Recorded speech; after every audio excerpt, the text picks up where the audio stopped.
Joining us now, Democratic Congressman Scott Peters of California. Scott Peters was one of the congressmen who delivered that video to the world through Periscope. And Scott Peters, I got the Periscope app yesterday, thanks to your efforts. I didn't. So did I. I got it yesterday. You just got it yesterday?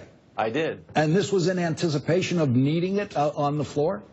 Well, what happened was, you know, we realized that when I saw Mr. Lewis sitting on the floor in violation of House rules, I realized that something pretty important was building, and the conversation started, and we understood that the cameras and the microphones had been turned off. The House has cameras and microphones that the Speaker controls. They've been turned off, and it was pretty apparent that, you know, we weren't going to have a way for the American people to see what was happening. So one of my staffers suggested I download this app, Periscope, which I did on the House floor, and I turned it on. And I started to play with it, you know, it's not legal to, it's not within the rules. It's not within the rules to film. So I put some movies out through my Twitter feed, and then I shut it off. Didn't think anything out of it, but immediately people said, you know, what happened to Peter's feed? Can you get it back up again? I was watching that, and the Sergeant at Arms was telling us not to film. I snuck a couple more. And it got to the point where I realized I was getting such a response that it was important for us to show America what was happening on the House floor. More important, you know, in the context of civil disobedience, than to strictly abide by the House rules at that moment when the cameras were turned off. And I made a deal with myself. I turn off my camera when they turn theirs back on, so when we went in session, I turned it off.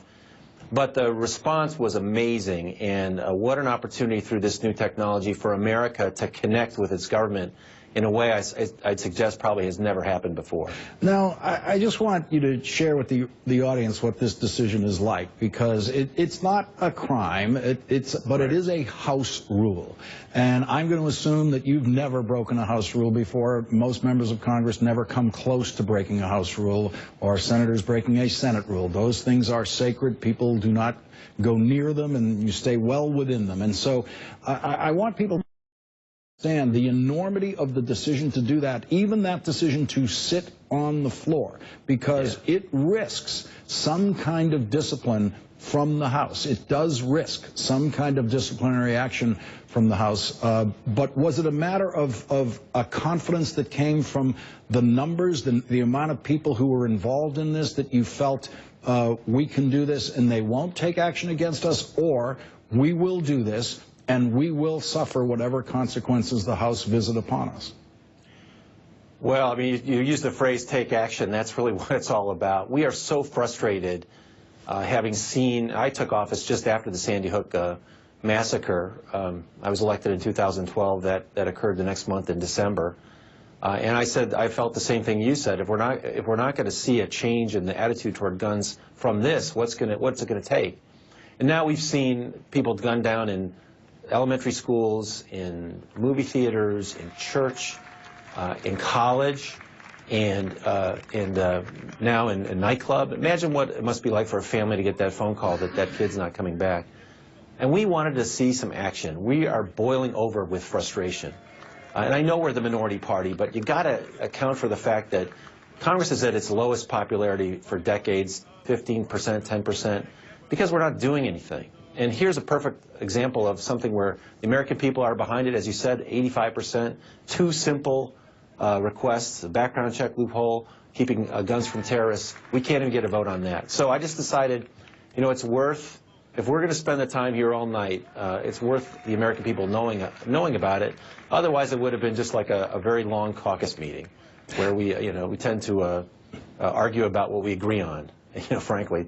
But I thought this was worthwhile, and I thought some of the speeches were inspiring. I thought it was see the collegiality, the common purpose, and I do think we made a difference, because I personally know how we connected with the American people through this terrific new technology, this great opportunity.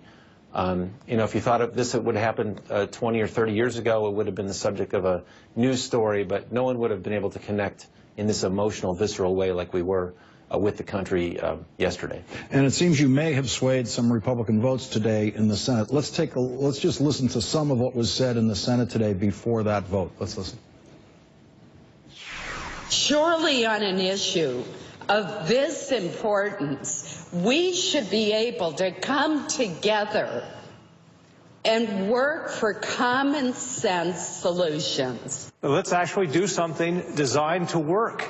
That's what this bipartisan proposal is all about. That it is a significant step forward in gun control and violence control.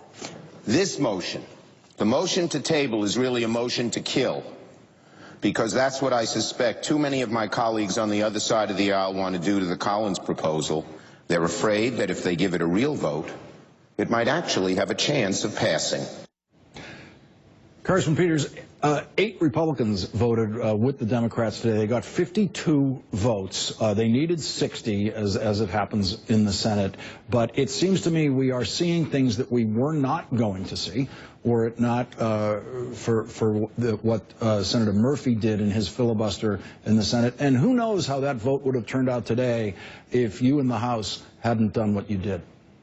I felt really strongly that we've changed the conversation about this. And like you were saying, small steps are important. But this issue is really connected to the American people in an emotional way.